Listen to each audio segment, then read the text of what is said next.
अस्सलाम वालेकुम dear students, welcome to my YouTube channel physics FSc first year chapter number 8। हमने last topic देखा था वेव स्पीड। हमने बहुत ज़्यादा डिटेल में उसमें डिस्कशन की थी। ट्रांसवर्स वेव में हमने स्ट्रिंग का केस डिस्कस किया था। फिर हमने लॉन्गिट्यूडनल वेव का इक्वेशन देखी थी, उसमें हमने डिस्कशन देखी थी कि लॉन्गिट्यूडनल वेव्स किस किस पे डिपेंड करती है। आज हमारे पास जो नेक्स्ट टॉपिक है आप लोगों के पास है speed of sound. So let's start our topic speed of sound. Speed of sound का क्या मतलब है? स्पीड ऑफ साउंड का मतलब है distance covered by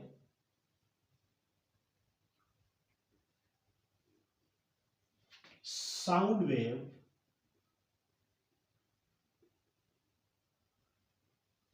per unit time. Per unit time मतलब जहां पे भी आप लोगों के पास स्पीड वाला कंसेप्ट होगा तो आप लोगों ने पढ़ा हुआ है v किसके बराबर होती है? v equal to S by T के बराबर होती है।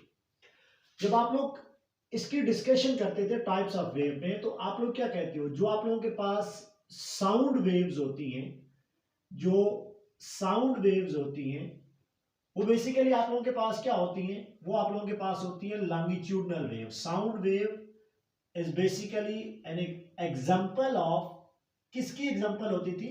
लॉन्गिट्यूडनल वेव की। और लॉन्गिट्यूडनल वेव कैसे आप लोगों के पास होती थी? क्या होती थी?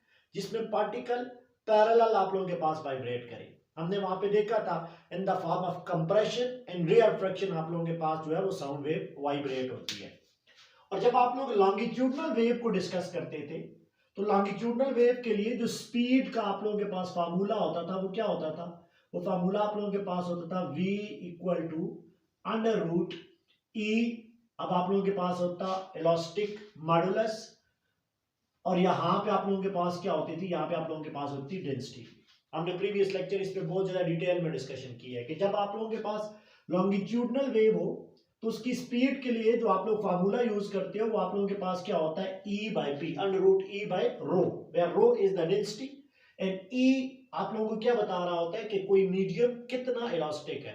यहीं से हमने डिस्कशन की थी कि जो स्पीड ऑफ लॉन्गिट्यूडनल वेव होती है वो सॉलिड्स में क्या होती है? सबसे ज्यादा होती है as compare to the liquids, और सबसे कम किस में होती है? वो गैसेस में होती है।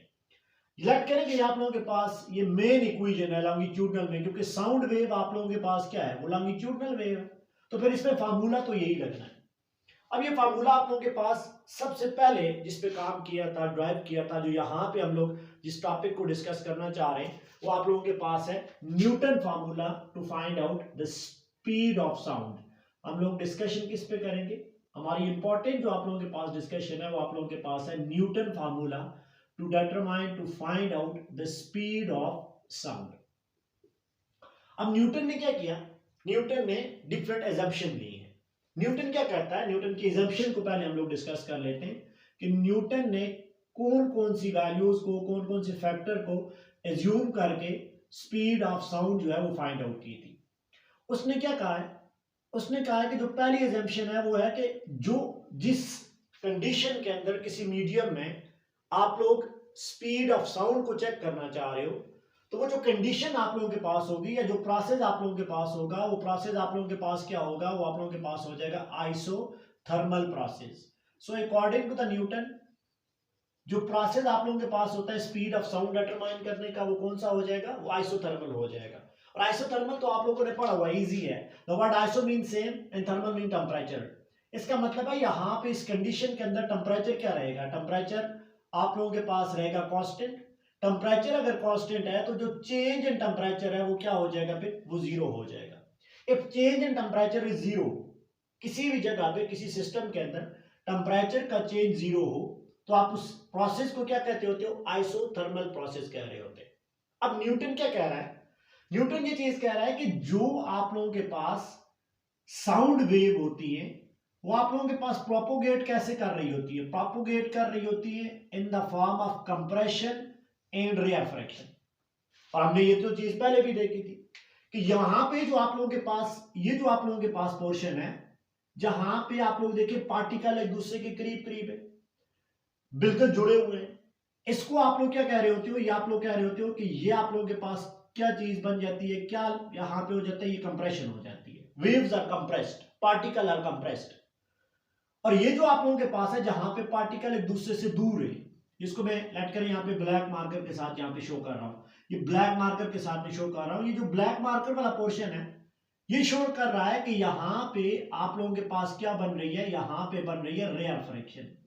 और साउंड वेव हमेशा कैसे प्रोपोगेट करती है, in the form of compression and rarefaction. हमेशा साउंड वेव अल्टरनेटिवली कंप्रेशन और रेयर फ्रैक्शन की तरह आप लोगों के पास क्या करेगी, प्रोपोगेट करेगी। अब जब आप लोग कंप्रेशन की बात करते हो ना, मैं ये रेड लाइन को यहाँ पे देख रहा हूं, ये वाला ब्लैक कर दे, ये वाला भी आप लोगों को क्या बता रहा है, ब्लैक आप लोगों के पास जो कलर है ये बता रहा है रेयर फ्रैक्शन को। मैं कंप्रेशन की बात कर रहा हूं, चाहे ये वाला कंप्रेशन हो या आप लोगों के पास ये वाला कंप्रेशन हो। जब आप लोग कंप्रेशन की बात करते हैं तो कंप्रेशन पे आप लोगों के पास जो प्रेशर होता है पार्टिकल्स का, जो प्रेशर आप लोगों के पास होता है, याद रखें कि कंप्रेशन पे जो पार्टिकल का प्रेशर है वो क्या होता है, हाई होता है। सो कंप्रेशन आप लोगों के पास कौन सा आप लोगों के पास पोर्शन है जहां पे प्रेशर क्या होता है, हाई होता है।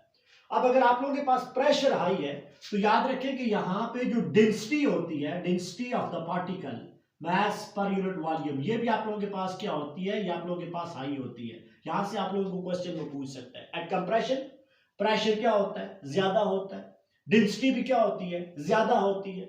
और यहां पे जब आप लोग वॉल्यूम की बात कर रहे होते हो तो कंप्रेशन के अंदर वॉल्यूम ऑफ द पार्टिकल या मॉलिक्यूल वो आप लोगों के पास क्या होता है, वो आप लोगों के पास हमेशा वॉल्यूम कम होता है। आप लोगों के पास लो मीन डिक्रीज आप लोगों के पास क्या होता है, यहाँ पे वॉल्यूम हो रहा होता है, वॉल्यूम आप लोगों के पास यहाँ पे कम हो रहा होता है जब आप लोग कंप्रेशन की बात कर रहे होते हो। और जब आप लोग रेयर फ्रैक्शन की बात करोगे ना तो रेयर फ्रैक्शन में प्रेशर फिर क्या होगा, लो हो जाएगा, डेंसिटी भी कम हो जाएगी और फिर आप लोगों के पास वॉल्यूम भी क्या हो जाएगा, वहां पे ज्यादा हो जाएगा, हाई वॉल्यूमेट्रिक एरिया आप लोगों के पास वहां पे हाई वॉल्यूम हो जाएगा, वॉल्यूम इंक्रीज हो जाता है जब आप लोग रेयर फ्रैक्शन की बात करते हो। यहां पे मैं लिख लेता हूं, जब आप लोग रेयर फ्रैक्शन की बात करेंगे, आप लोग जब यहां पे बात करोगे रेयर फ्रैक्शन की बात आप लोग करोगे तो रेयर फ्रैक्शन में आप लोगों के पास प्रेशर क्या होता है, प्रेशर आप लोगों के पास लो होता है, low pressure area rarefaction होता है। डेंसिटी की बात करोगे तो रो भी आप लोगों के पास क्या होता है, ये कम होती है, लो लिख लें या आप लोग डिक्रीज लिख लें, कम होती है, यहाँ पे मिनिमम होती है। और जब आप लोग यहाँ पे बात करोगे वॉल्यूम को तो वॉल्यूम यहाँ पे आप लोगों के पास क्या होता है, ज्यादा होता है या आप लोगों के पास क्या हो जाता है, ये हाई हो जाता है as compare to the compression. ये बात आप लोगों को क्लियर है कि कंप्रेशन में प्रेशर क्या होता है, ज्यादा, डेंसिटी क्या होगी, ज्यादा, और वॉल्यूम क्या होता है, कम होता है। अब एक चीज यहां पे आप लोग देख लें कि ड्यूरिंग कंप्रेशन और rarefaction according to the Newton, compression और रेयर फ्रैक्शन में जो हीट एक्सचेंज होती है वो बहुत स्लोली एक्सचेंज होती है। सराउंडिंग के अंदर जो हीट एक्सचेंज होगी ना वो बहुत स्लोली होती है। मैं लिख लेता हूं यहां पे, according to the Newton, Newton के मुताबिक जो स्पीड ऑफ साउंड उसने फाइंड आउट की है, अकॉर्डिंग टू न्यूटन जो हीट एक्सचेंज होती है, हीट एक्सचेंज किसके अंदर हीट एक्सचेंज होगी, during compression and rarefaction. Heat exchange process आप लोगों के पास क्या होता है, ये आप लोगों के पास बहुत ज्यादा स्लो प्रोसेस होता है, बहुत स्लोली हीट सराउंडिंग में जा रही होती है। अगर कंप्रेशन के अंदर हीट एब्जॉर्ब हो रही है तो स्लोली होती है, और कहीं पर रिलीज भी हो रही है रेयर फ्रैक्शन के अंदर तो स्लोली होती है। मतलब इतनी स्लोली होती है कि temperature of this whole system remain constant होता है। आप इसको ऐसे भी कह सकते हो कि अगर कंप्रेशन में टेम्परेचर इंक्रीज हो रहा है उसी रेशो से रेयर फ्रैक्शन में टेम्परेचर क्या हो रहा है, डिक्रीज हो रहा होता है। लेकिन आप लोग ये कंसेप्ट देखें कि अगर ड्यूरिंग कंप्रेशन जो हीट एक्सचेंज होती है कंप्रेशन और रेयर फ्रैक्शन में वो बहुत ज्यादा स्लोली होती है। मतलब आप लोगों ने एक कंसेप्ट जेल में रखना है कि जो न्यूटन ने जिस प्रोसेस के ऊपर काम किया था वो बहुत स्लो प्रोसेस था, और आइसोथर्मल प्रोसेस हमेशा स्लो होता है। इतना स्लो था कि टेम्परेचर ऑफ द सिस्टम, इस होल सिस्टम का टेम्परेचर आप लोगों के पास क्या हुआ, कांस्टेंट हुआ अकॉर्डिंग विद द न्यूटन। उसने आइसोथर्मल प्रोसेस लिया और आइसोथर्मल प्रोसेस के अंदर टेम्परेचर क्या हुआ आप लोगों के पास, वो कांस्टेंट रहा। अब एक और चीज देखें, यहां पे अगर आप लोग कंप्रेशन की बात करें तो कंप्रेशन में देखें प्रेशर और वॉल्यूम का क्या रिलेशन है। जब प्रेशर आप लोगों के पास हाई है तो वॉल्यूम लो है, और रेयर फ्रैक्शन के अंदर भी देखें जब प्रेशर लो है तो वॉल्यूम क्या है, हाई है। आप इस लॉज को, इस इक्वेशन को आप लोग क्या कहते थे, Boyle's law. Volume of a given mass of a gas is inversely proportional to the pressure. इसका मतलब है कि ये आइसोथर्मल प्रोसेस है और यहां पे जो आप लोगों के पास लॉ आप लोग बेसिकली डिस्कस कर रहे होते हो, वो लॉ आप लोगों के पास कौन सा होता है? वो लॉ आप लोगों के पास होता है बॉयल्स लॉ। और बॉयल्स लॉ क्या कहता था? बॉयल्स लॉ कहता था कि जहां पे वॉल्यूम ज्यादा करोगे, volume of a given mass of a gas is inversely proportional to the pressure. कब? जब आप लोग टेम्परेचर को क्या करोगे? Temperature of the system is kept आप लोगों के पास क्या हो? कांस्टेंट हो। आप इसको ऐसे भी लिख सकते हो, अगर कांस्टेंट लेके आप लोग इसको ऐसे भी लिखते हो, पी वी इक्वल टू आप लोगों के पास क्या होता है? कांस्टेंट होता है। और इस इक्वेशन को आप लोग क्या कहते थे? Boyle's law. या इस लॉ को आप लोग क्या कहते होते थे? Boyle's law. और अगर आप लोगों से वो पूछे कि बॉयल्स लॉ के अंदर आप लोग ग्राफ बनाएं प्रेशर और वॉल्यूम का, अगर आप लोग ग्राफ बनाएं, वॉल्यूम लेट करें एक्स एक्सिस में है, प्रेशर आप लोगों का वाई एक्सिस में है, तो ग्राफ आप लोग कैसे बनाते होते थे? आप लोग ग्राफ ड्रा करते होते थे कि volume is always inversely related with the pressure. मतलब दो चीजें याद रखनी। न्यूटन की क्या असम्पशन थी? आइसोथर्मल प्रोसेस है, चेंज इन टेम्परेचर क्या है? जीरो है सिस्टम का कंप्रेशन और रेयरफेक्शन में। जब आप साउंड वेव की बात करते हो, स्लो प्रोसेस है, हीट एक्सचेंज स्लोली होती है, टेम्परेचर चेंज नहीं होता। और जो इक्वेशन जहां पे लगेगी वो इक्वेशन आप लोगों के पास क्या लगेगी? P V equal to constant आप लोगों के पास इक्वेशन लगेगी। अब हम लोग इसको फर्दर जो है वो नेक्स्ट इसको हम लोग डिस्कस करते हैं। लेट कहना आप लोगों के पास जो प्रेशर है वो P है। Let P represent the pressure. आप लोगों के पास P किसको रिप्रेजेंट कर रहा है? प्रेशर को। और यहां पे जो आप लोगों के पास V है वो रिप्रेजेंट किसको कर रहा है? वो रिप्रेजेंट कर रहा है वॉल्यूम को। कुछ टाइम के बाद, लेट करें कुछ टाइम के बाद जो प्रेशर है आफ्टर टाइम t वो आप लोगों के पास इंक्रीज हुआ, P प्लस आप लोगों के पास क्या हो गया? Del P। इतना शिफ्ट हो गया प्रेशर के अंदर। और जो वॉल्यूम है तो फिर वो क्या होगा? प्रेशर इंक्रीज तो वॉल्यूम आप लोगों के पास क्या हो जाएगा? डिक्रीज हो जाएगा, V माइनस क्या हो जाएगा? Del V। अब अगर आप लोग ये वाली इक्वेशन यहां पे यूज करें तो आप लोगों के पास क्या आ जाएगा? अब आप लोगों के पास आ जाएगा P V equal to constant में, ये देखिए चेंज आप लोगों के पास कांस्टेंट आना चाहिए, तो वैल्यू हो जाएगी P प्लस डेल P। और आप लोग अगर यहां पे लेके तो V माइनस क्या आ जाएगा? वो डेल V आ जाएगा। आप लोग इसको इंटरनली मल्टीप्लाई करें तो ये हो जाएगा पी वी इक्वल टू, इसको मल्टीप्लाई करेंगे तो ये हो जाएगा P V minus P delta V plus V into delta P. और आप लोगों के पास क्या आ जाएगा? Minus delta P into delta V. यहां से देखें तो पी भी आप लोगों के पास क्या हो रहा है? कैंसिल आउट हो रहा है। ये माइनस वाले साइन को उधर लेके चले जाए तो आप लोगों के पास क्या रिलेशन बन जाएगी? P delta V equal to, यहां पे आप लोगों के पास वैल्यू क्या बन जाएगी? वी एन टू आप लोगों के पास बन जाएगा डेल्टा पी। अब इस इक्वेशन को देखें जो लास्ट पे आप लोगों के पास फैक्टर है, delta P and delta we बहुत स्मॉल ड्यूरेशन में बहुत क्विक चेंज आ जाती है, तो आप इसको क्या कर लेते हो? इसको यहां पे आप लोग नेग्लेक्ट कर लेते हो। इसको ऐसे भी आप लोग देख सकते हो, देखिए प्रेशर भी चेंज हो रहा है, वॉल्यूम भी चेंज हो रहा है क्विकली, तो आप लोग इतना क्विकली चेंज रिस्पॉन्स आप नहीं कर सकते, तो इसको नेग्लेक्ट कर ले आप लोग।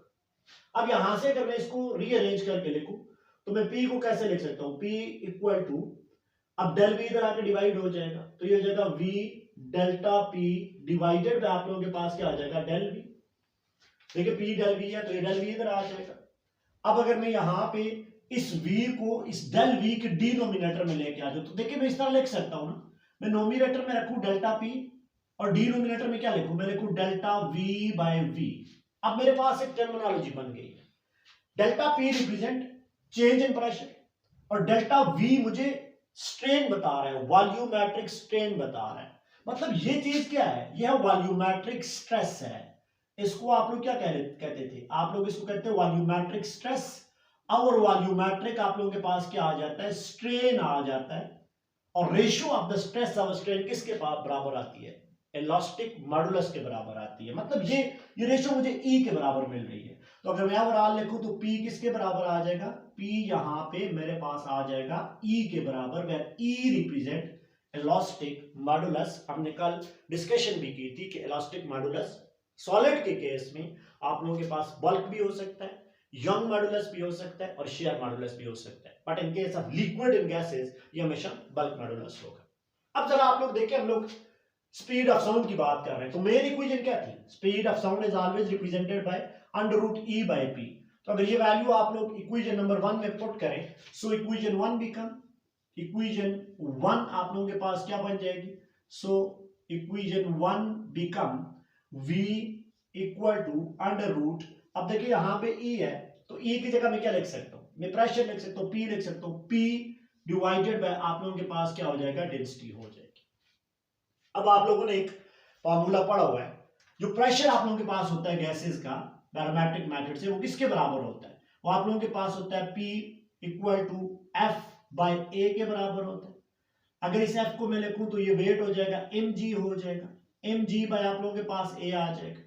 अब अगर मैं मास की वैल्यू लिखूं इन टर्म ऑफ डेंसिटी, तो डेंसिटी क्या होता है, मास पर यूनिट वॉल्यूम। लेकिन अगर आप लोग मास की वैल्यू लिखे तो ये हो जाता है डेंसिटी इनटू वॉल्यूम इनटू आप लोगों के पास g डिवाइडेड बाय क्या आ जाएगा, A आ जाएगा। यहां पे अगर आप लोग देख रहे हैं ये वॉल्यूम, तो वॉल्यूम क्या होता है, वॉल्यूम होता है कितनी आप लोगों के पास एरिया है और कितनी आप लोगों के पास हाइट होती है। तो अगर आप लोग यहाँ पे प्रेशर की वैल्यू को लिखें तो क्या आ जाएगा, rho A H G divided by क्या आ जाएगा, ए से कैंसिल, तो इसकी वैल्यू क्या आ जाएगी, रो जी एच। तो आप लोग इसको याद रख लें कि जो प्रेशर आप लोगों के पास होता है बैरोमेट्रिक मेथड से, उसका फार्मूला क्या होता है, रो जी एच के बराबर होता है। अगर यहाँ पे मैं पुट करूं तो V equal to under root of, यहाँ पे क्या आ जाएगा, rho, this rho will be rho of mercury, याद रखें ये बैरोमेट्रिक मेथड है, इनटू आप लोगों के पास जी एच डिवाइडेड बाय, ये रो जो है यहाँ पे आप लोग इसको लिख रहे हैं, ये आप लोगों के पास लॉन्गिट्यूडनल के केस में, क्योंकि हम लोग एयर को ले रहे होते हैं, तो ये आप लोगों के पास डेंसिटी किसकी है, डेंसिटी आप लोगों के पास है एयर की। अब यहां पे देखिए rho of mercury constant value है स्टैंडर्ड टेंपरेचर एंड प्रेशर पे, जी की भी क्या है, कांस्टेंट वैल्यू है, H height of the mercury वो भी कांस्टेंट वैल्यू है, और डेंसिटी ऑफ द एयर ये भी क्या है, ये भी आप लोगों के पास कांस्टेंट वैल्यू है। मैं लिख लेता हूं, रो ऑफ मर्करी आप लोगों के पास यहां पे किसके बराबर है, रो ऑफ मर्करी की वैल्यू होती है 13.6 ग्राम पर सेंटीमीटर क्यूब। अगर आप लोग G की वैल्यू लिखें तो G की वैल्यू क्या हो जाएगी, 980 सेंटीमीटर पर सेकेंड। H की अगर आप लोग यहां पे वैल्यू देखें तो ये हो जाएगा 76 सेंटीमीटर आप लोगों के पास। और अगर डेंसिटी ऑफ आप लोग एयर देख रहे हो तो डेंसिटी ऑफ एयर की वैल्यू क्या होती है, 0.001239 आप लोगों के पास क्या हो जाता है, ग्राम पर सेंटीमीटर क्यूब। अगर ये सारी वैल्यूज आप लोग यहां पे इंसर्ट करें और अंडर रूट को सॉल्व करें तो फिर आप लोगों के पास जो स्पीड ऑफ साउंड आ जाती है वो आप लोगों के पास आ जाती है 281 मीटर पर सेकेंड। और अगर सेंटीमीटर में लिखते हो तो आप लोगों के पास आ जाएगा 281 एंड टू आप लोगों के पास क्या आ जाएगा 00 सेंटीमीटर पर second. This is basically a speed of sound which is determined by Newton. अब देखिए ये एक्चुअल स्पीड इतनी नहीं है, एक्सपेरिमेंटल जो वैल्यू है वो है 332 मीटर पर सेकेंड। यहां पे कितनी आई है, यहां पे आई है 281 मीटर पर second, which is round about आप लोगों के पास कितनी है, 16% आप लोगों के पास लेस है एज एक्सपेरिमेंटल वैल्यू। इसका मतलब क्या है, इसका मतलब है कहीं ना कहीं ड्रॉबैक्स हैं, जो न्यूटन ने एजम्पशन वगैरह यूज की हैं कहीं ना कहीं उसमें ड्रॉबैक्स है। हमने यहां पे एक पॉइंट लिखा था कि ये जो प्रोसेस है ये स्लो प्रोसेस है, हालांकि ये प्रोसेस फास्ट होना चाहिए। और इसके बाद जो लैप्लास करेक्शन है जो नेक्स्ट वीडियो पे आपको मिलेगा, वहां पे हम लोग देखेंगे एडियाबेटिक प्रोसेस को। तो जब आप लोग एडियाबेटिक प्रोसेस इंक्लूड करते हो तो एग्जैक्टली जो आप लोगों के पास स्पीड ऑफ साउंड आ जाती है वो 332 मीटर पर सेकंड आप लोगों के पास आ जाती है। This is all about the speed of sound formula using the Newton. आप लोगों के पास एजम्पशन है, याद रखें न्यूटन की दो एजम्पशन है। न्यूटन की पहली एजम्पशन क्या है कि process will be isothermal process, heat exchange during compression and reaction. Simultaneously जो एक्सचेंज होती है वो आप लोगों के पास बहुत स्लोली एक्सचेंज होती है, इतनी स्लोली कि टेम्परेचर आप लोगों के पास राइज या फॉल नहीं होता। So temperature of this whole system आप लोगों के पास क्या होता है, ये कांस्टेंट रहता है। चेंज इन टेम्परेचर क्या होती है, वो जीरो होती है। आइसोथर्मल प्रोसेस है, आइसोथर्मल प्रोसेस में टेम्परेचर कांस्टेंट है और हमें पता है कंप्रेशन और रिएक्शन होती है। कंप्रेशन में अगर आप देखें प्रेशर हाई होता है, वॉल्यूम लो होता है, इनवर्स रिलेशन। रिएक्शन में देखें यहां पे भी pressure high, sorry pressure low और वॉल्यूम हाई होता है, अगेन आप लोगों के पास इनवर्स रिलेशन। और जिस लॉ से आप लोग ये रिलेशन पढ़ रहे होते हो that law is known as Boyle's law. और बॉयज लॉ आप लोगों के पास क्या होता है, पीवी इक्वल टू कांस्टेंट होता है। आइसोथर्मल कंडीशन, बॉयज लॉ, ये दोनों यूज करके आप लोगों ने न्यूटन के फार्मूले को यूटिलाइज करके जो speed of sound find out की दैट इज 281 मीटर पर सेकंड। एजम्पशन उसने की थी अब assumption में कुछ ड्रॉबैक्स थे, ये स्लो प्रोसेस है, ये फास्ट होना चाहिए था। आइसोथर्मल नहीं, एडियाबैटिक प्रोसेस हो तो आप लोगों के पास वैल्यूज मिलेंगी जिसको लैप्लास में सही किया था। नेक्स्ट वीडियो में इंशाल्लाह आप लोगों को मिलेगा, इसका स्क्रीनशॉट ले लें, थोड़ा सा इस पर प्रैक्टिस करें। उम्मीद है समझ आई होगी। थैंक यू, अल्लाह हाफिज़।